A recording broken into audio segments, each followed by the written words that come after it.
నిర్గమకాండము 2వ అధ్యాయము 24వ వచనాన్ని చదువుకుందాం. నిర్గమకాండము 2వ అధ్యాయము 24వ వచనాన్ని చదువుకుందాం. కాగా దేవుడు వారి మూలుగును విని అబ్రహాము, ఇస్సాకు, యాకోబులతో తాను చేసిన నిబంధనను జ్ఞాపకం చేసుకొనెను.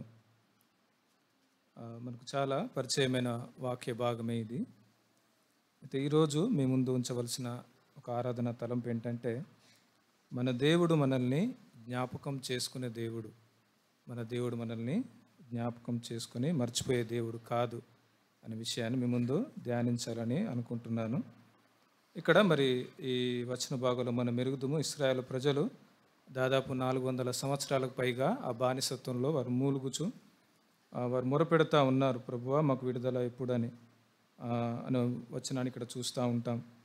తర్వాత మరి 400 సంవత్సరాల తర్వాత ఆ కాలంలో మోషేను దేవుడు పుట్టించి మరి వారిని విడిపించడానికి వారిని ముందుకు నడిపించి, తర్వాత అనేక తెగుళ్ళ చేత వారికి బయటికి తీసుకొచ్చి ఎర్ర సముద్రం ద్వారా దాటించి వారిని కానానికి నడిపించిన విధానం మనం మెరుగుదాం.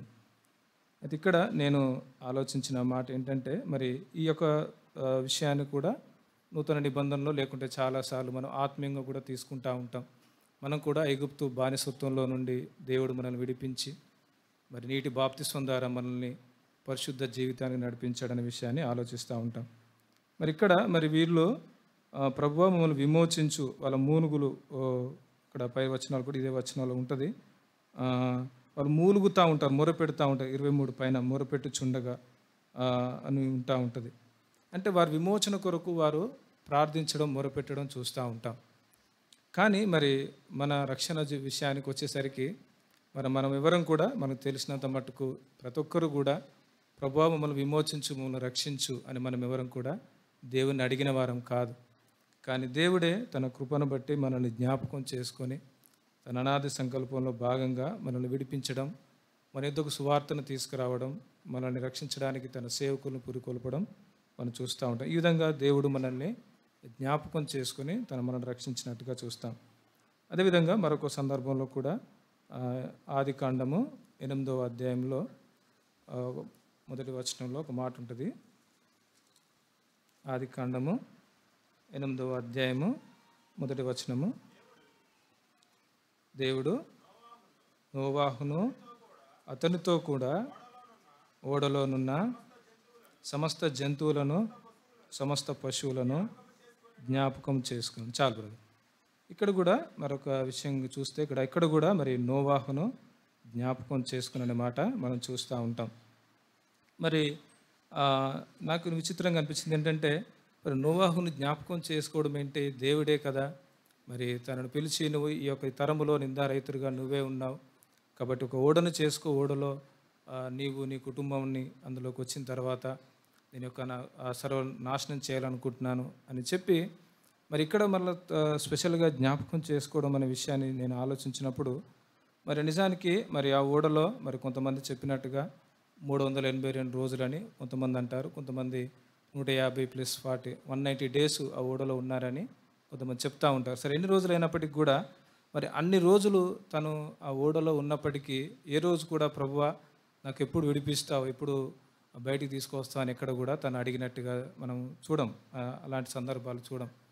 మనం కూడా మన వ్యక్తిగత జీవితాల్లో మరి కొంతసేపు మందిరంలో ఒక రోజు ఉండడానికే మనము ఇబ్బంది పడుతూ ఉంటాం. మరీ ఎక్కువగా తెలుసుకోవాలంటే మనం కరోనా సమయంలో అసలు అప్పుడు ఎక్కువ శాతం ఒక నెల ఉన్నామేమో ఇంట్లో.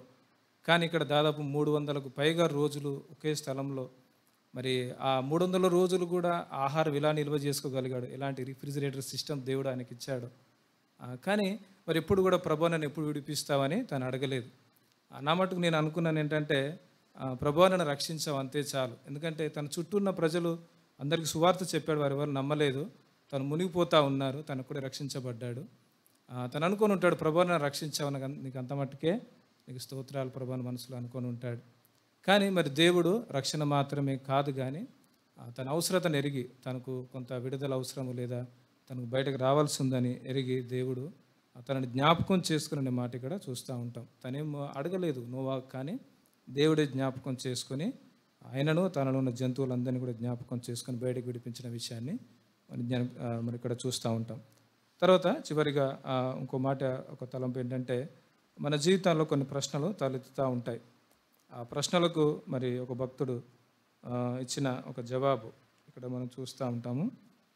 కీర్తనల గ్రంథం 77వ కీర్తనలో 7 నుంచి 9 వచనాల్లో, కీర్తనల గ్రంథం 77వ కీర్తన 7 నుంచి 9 చరణాల్లో మరి ఒక్క నిమిషం బ్రదరు. అయితే ఇక్కడ 6 ప్రశ్నలు ఉంటాయి ఇక్కడ. మరి ఇక్కడ రాసిన ఆసాపు భక్తుడు మరి తనకు కీర్తన అంతట్లో తను జరుగుతున్న ఇశ్రాయేల్ ప్రజలు బబులోను చెరలోకి వెళ్ళిపోవడం ఇదంతా ఆలోచించి తనలో కొన్ని ప్రశ్నలు తలెత్తాయి అన్నట్టు. ఇక్కడ 7 నుంచి 9 చరణాల్లో ఒక 6 ప్రశ్నలు కనిపిస్తూ ఉంటాయి. గతించిన దినాల్లో నేను మరి ఆర్ఆర్పేట సంఘాలు కూడా వారిని ఆదరించడానికి వచనాలు చదివాను. కానీ మరి దేవుని వాక్యము రెండంచుల ఖడ్గం అన్నట్టు, అది మనల్ని ఇతరులను ఆదరించడానికి చదివితే అది నన్ను కూడా ఆదరించినట్టుగా నేను చూశాను.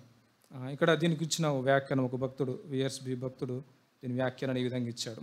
ఏడవ చరణం మొదటి నుంచి చదువుతున్నాను.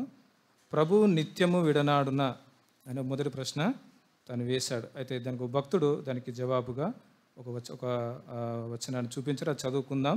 విలాప వాక్యములు 3వ అధ్యాయము 31వ వచనంలో మరి దీనికి జవాబును ఆ భక్తుడు ఇచ్చినట్టు చూస్తాం. విలాప వాక్యములు 3వ అధ్యాయము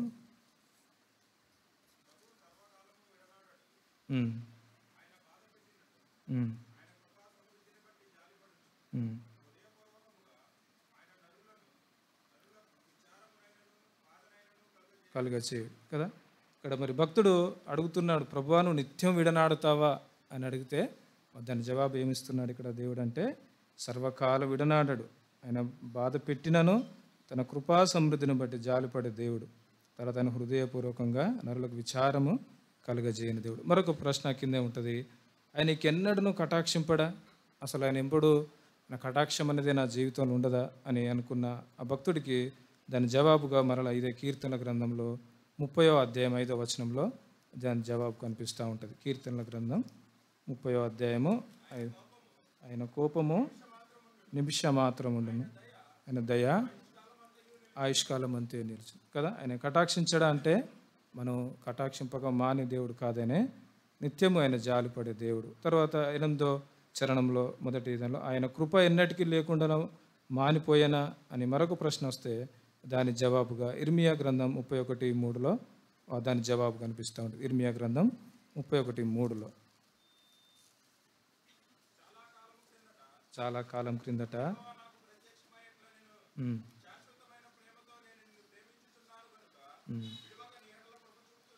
ఇక్కడ అంటున్నాడు, ప్రభువా మరి కృప నాకు లేకుండా పోయిందా అని అంటే మరి దేవుడిచ్చిన జవాబు ఏం కనిపిస్తుంది ఇక్కడ, శాశ్వతమైన ప్రేమతో నేను నిన్ను ప్రేమిస్తున్నాను. కాబట్టి మన దేవుడు కృప చూపకుండా మానే దేవుడు కాదనే, శాశ్వతమైన కృప చూపించే దేవుడు. అదే ఇంకో ప్రశ్న, 4వ ప్రశ్న, ఆయన సెలవిచ్చిన మాట తరతరములకు తప్పిపోయేనా అంటే, ఆయన మాట ఇచ్చి మర్చిపోతాడా, ఆయన వాగ్దానాలు నిరర్ధకమైనవి అంటే అది కాదని మరొక లేఖన భాగాలు 1 రాజులు 8:56లో దీని జవాబు కనిపిస్తూ ఉంటుంది. 1 రాజులు 8వ అధ్యాయము 56వ వచనంలో అతడు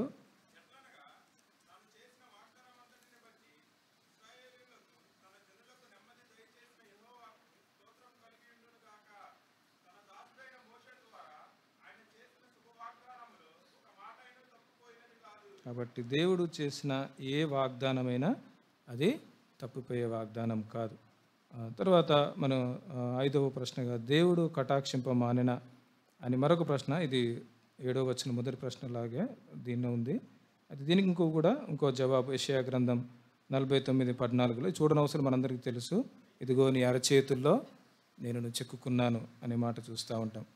తర్వాత చివరి ప్రశ్నగా ఆయన కోపించి వాత్సల్యత చూపకుండా అనే దానికి ఇదే విలాప వాక్యంలో 3వ అధ్యాయం 22వ వచనంలో మనం ఈ వచనం చూస్తాం. ఇది ఒకటి చూసుకొని మనం ఆరాధించుకుందాం. విలాప వాక్యములో 3వ అధ్యాయము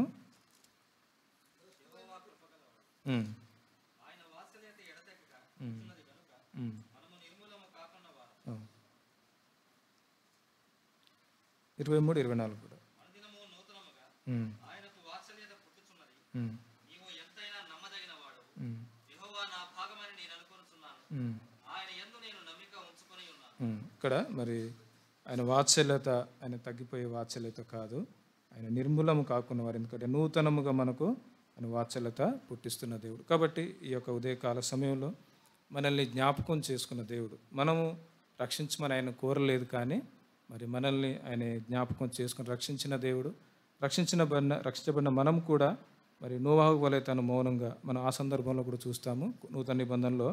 మరి మరియ తను దేవుని దగ్గర అత్తరుబుడ్డి తీసుకొచ్చిన మరియ కూడా మరి ప్రభు ఎదుట ఏం మాటలు మాట్లాడలేదు, కానీ ఒక అత్తరుబుడ్డి పగలగొట్టి తన పాదాలు కడిగినట్టుగా చూస్తాం. అలాగా మౌనంగా ఆరాధించే లేదా మౌనంగా చేసే ప్రార్థన కూడా దేవుడు విని తన పాపాలు క్షమించినట్టుగా చూస్తాం. తర్వాత దేవుడు మనల్ని నిత్యము విడనాడని దేవుడని మనం జ్ఞాపకం చేసుకొని ప్రభుని ఆరాధిద్దాం.